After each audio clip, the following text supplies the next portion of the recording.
Hey there, guys. We are here for round two of our triple Journey into Nyx draft here.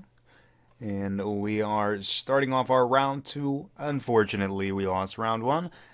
We had a pretty good go at round one. Some unfortunate draws. If you guys watch the actual gameplay itself, you'll know what I mean. But we'll do as best as we can. We'll try to learn from our mistakes that we made in round one and hopefully have a better round two. So we're not going to mulligan this. This is just fine. The two Blood Crazed Hoplites, we have both white and black here, Resco Swiftclaw, and our Mortal Obstinacy. For a second, I thought my opponent actually wasn't going to show up because it was like, over 5 minutes that he wasn't responding and didn't show up for the start of the round. And I thought that I was going to have to just essentially miss out on one of these rounds of commentary for this draft, just because I would automatically win at 15 minutes at the 15-minute mark of inactivity for my opponent. 10 minutes of inactivity, 15-minute mark on the actual timer itself. Um, okay, so interesting. Islands. Let's try to think of all the things we passed in blue. Dictate was there. Some starfish, one or two starfish, two cures, dismissals, which aren't really as relevant against us. And here we go for a turn.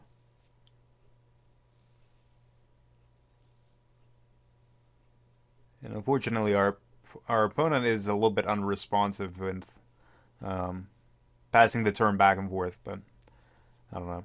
Hopefully that doesn't continue way too much. But here I'm probably thinking of just the leading off with like Blood Crazed Hoplite. I could lead with Resco Swiftclaw, or Laguna Band Trailblazer. No, that's even better. At least I have a turn one play.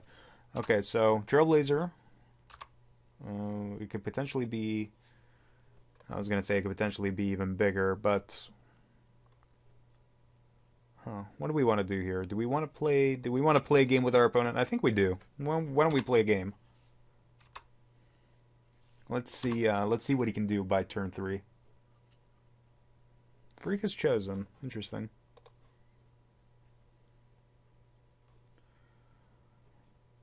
Hmm. All right. Well, let's see if you trade. This card's just so annoying. All right. So it looks like our Johnny's presence will be extremely relevant for us come. Or did we not play land? I think we did not play lands. That's okay. Doesn't matter because we're not actually playing anything right now. Um, All right, we'll swing with that. Freakish Chosen is just so annoying, and we're gonna have to side in our Johnny's presences. And here he could have countermands. Oh, Cloaked Siren. Surprised that he didn't want to trade that. Usually, Blood Crazed Hoplite's much more of a problem, and people tend to. I don't know that I would have done that. I would have probably kept the mana open. Although he might just not care at all. Um, Here, why don't we just lead with Coinsmith? We'll gain a life. We'll play our Mortal Obstinacy. And we'll turn some dudes sideways. Right now I'm in the position where we can just kind of... Alright, well, we have to choose target. We can just whittle away at our opponent's life total. Do you wish to sacrifice it? Nah, I think I'll be alright. And we can use our Coinsmith to pay one life and have our opponent lose life as well. Just depends on what his actual line of play is. Nyx Infusion, sure. So that means he doesn't have a way to get rid of the Blood Crazed Hoplite from what he's telling me here. If he swings with Cloaked Siren, no, he's not trying to race. Okay. Well, I'll make it kind of a race. And formation. Very good. Very good card. We can only cast it for 5. What could you have for 3 mana? Um, Feast of Dreams -3. Yeah, Feast of Dreams, I guess, is a problem.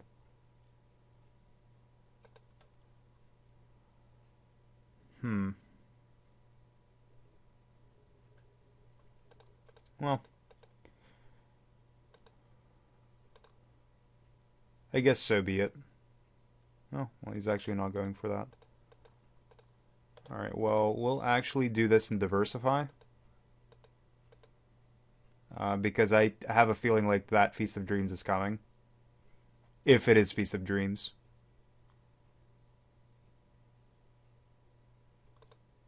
And it is.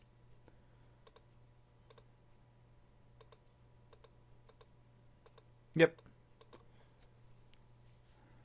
So at least I was able to call it. And honestly, in this position, I can hit my opponent for 3 each turn.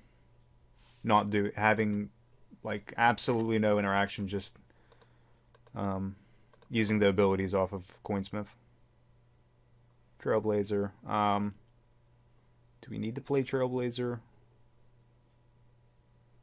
Probably not, unless I don't know. Maybe I just still swing with it. I'm still gonna swing with both of them and attempt to get in for 1 point of damage. Hero formation. All right.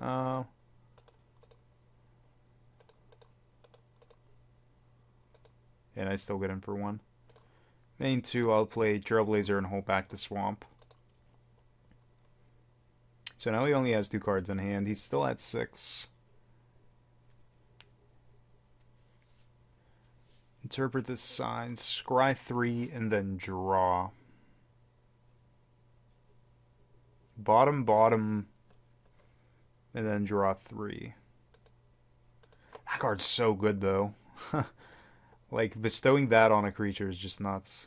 Oh man, I would hate to lose to that actually. Alright, we'll see. We'll see just where we can get with it.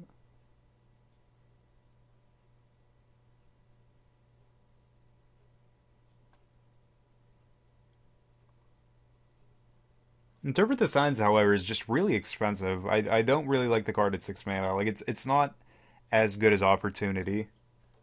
Squelching Leeches for 4. What's Nautilus? And it bestows for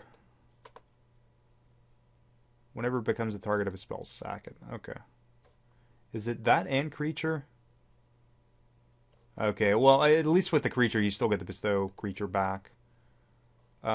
Feast of Dreams, sure. I want him to do something stupid with that card. Like, put pants on it or something like that. Oh, well. Now I have to.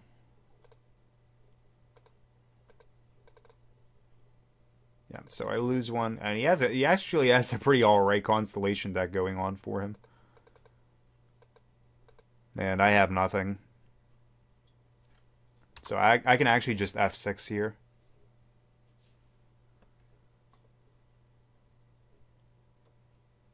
I don't know. Yeah, I don't know why he would attack. He has no reason to. Supply line cranes. That's very good. We'll just put it on him. I guess I could have played a land too, because he already knows that I have them. Sure, exile my things from my grave. Not worried about it. Aspect. Alright. Well,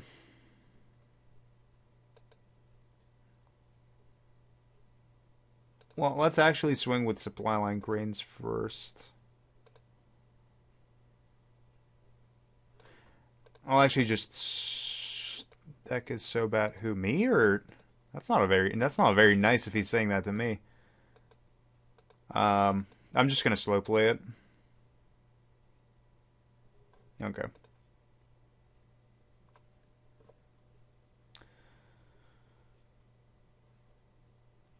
That was kind of rude if he was saying that to me.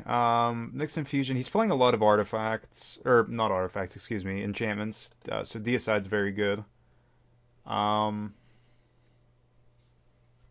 Obstinacy is very good, and a Johnny's Presence is good as well. Um, we'll take out Cruel Feeding. Feast of Dreams is just fine still.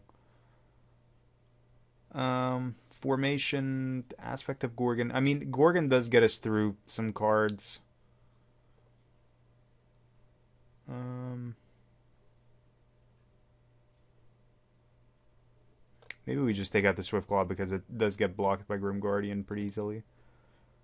And then we take out maybe one of the aspects because Phalanx Formation still has the potential of giving us some easy easy points of damage.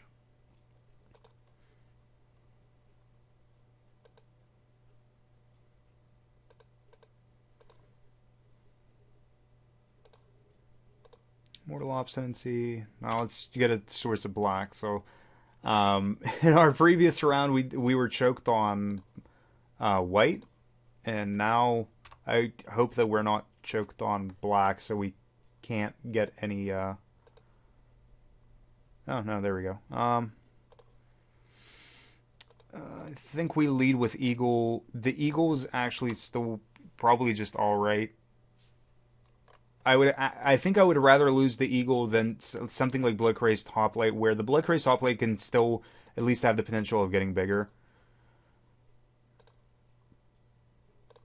We'll play land for turn. He could have the 4-drop flash creature, and he could easily just bluff it right now. I'll play the Hoplite. Countermands or... Yep, countermands. Okay, so at least I still have Coinsmith. I'm actually pretty okay with that just because Coinsmith does come in as a pretty useful card here. And that card's just so bad.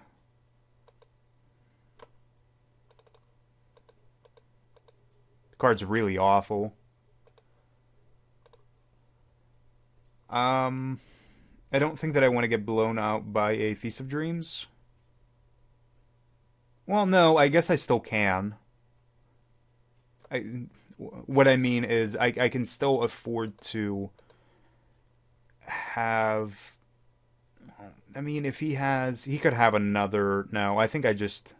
Definitely not concede. I think I just try to play the Underworld Coinsmith, gain 1 life, attack. He may have aerial formation here, and he doesn't. Then we just pass it up. He like if he hits the land drop, he could potentially have Feast of Dreams and Countermand as well. I don't want that to happen. What are the odds of that happening? Probably not very likely, but you never know, really. Sure. Exile cards for my graveyard. Graveyard manipulation is not relevant whatsoever. Well, at least, I mean, black-green it is. Against black-green, it's definitely relevant, but against me, absolutely not. What can I do here? I can swing with both.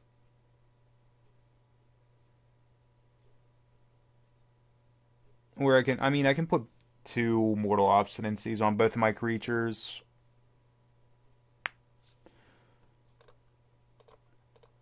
Let's actually just do this.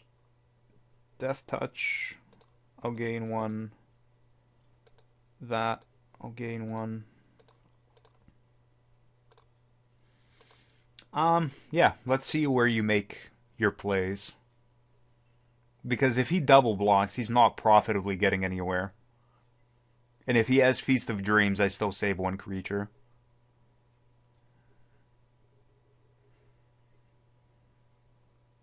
And I still don't even get blown out to the Scourge of the Fleets, I don't think, at 7 mana.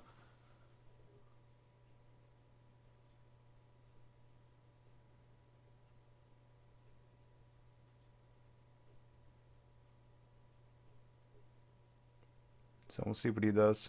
Double block.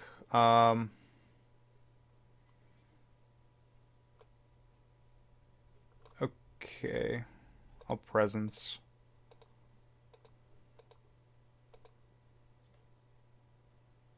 Do I want to destroy that? I can't help but feel like there are going to be more relevant things, but honestly, I'll just get rid of that right now. Yeah. And I actually still have one Mortal Obstinacy and the formation. And that's pretty much just fine for me, I think. Here, I don't really care as much about the Chosen. I don't have to swing with the Underworld Coinsmith at all.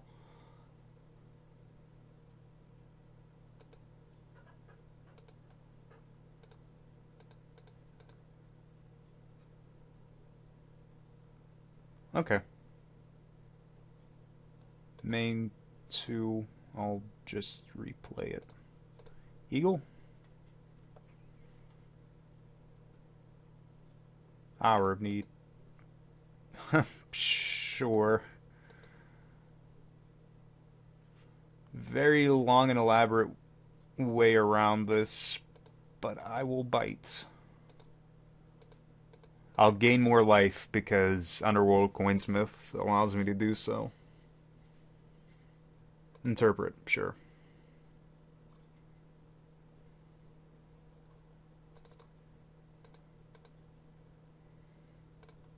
Oh, relevant.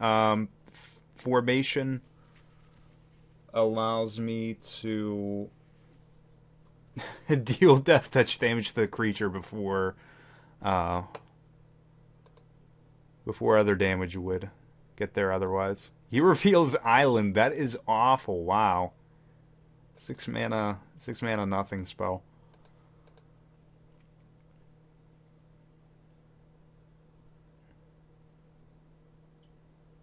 And here I just go for 5 with formation. I either get rid of the Sphinx and deal 4 with Underworld Coinsmith, or I get rid of the Sphinx and deal 6 to him. He may just think, well, alright, I'll trade my 4/4 for the 3/4 flying.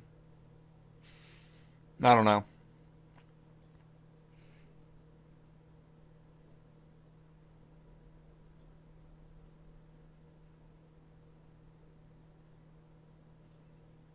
I do, however, think that doubling up on Phalanx formation is probably better than just using it as a single mode and then playing the Blood Crazed Hoplite. Sure, I can develop more of a board state, but I don't know. I don't know, maybe even keeping the Underworld. Well, no, I think at that point, the Coinsmith play still doesn't really get me very far ahead. Because I don't have the double black to be able to Coinsmith and Blood Crazed Hoplite. And the difference between 1 and any other increment of damage that I could deal, like 4 as opposed to 1 with only using formation as its 3-cost form, I think that's worse than. I think the 3-cost form is worse than keeping mana open for the Underworld Coinsmith. So, I don't know. I'm not entirely sure what our opponent's going to do here at this point in time. He's taking his good old time to decide on what play he's going to make. So he is in his declare blocker space, so how he decides to block could make a difference between me having the Coinsmith or not having the Coinsmith. For him, I don't know if he pins me on having the formation or not. Or he could just be running the clock out on us.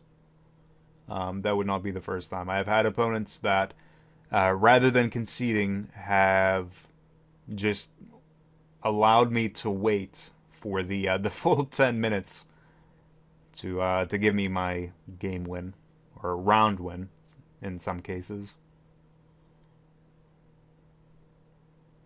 Is it a little bit irritating? Yeah, a little bit.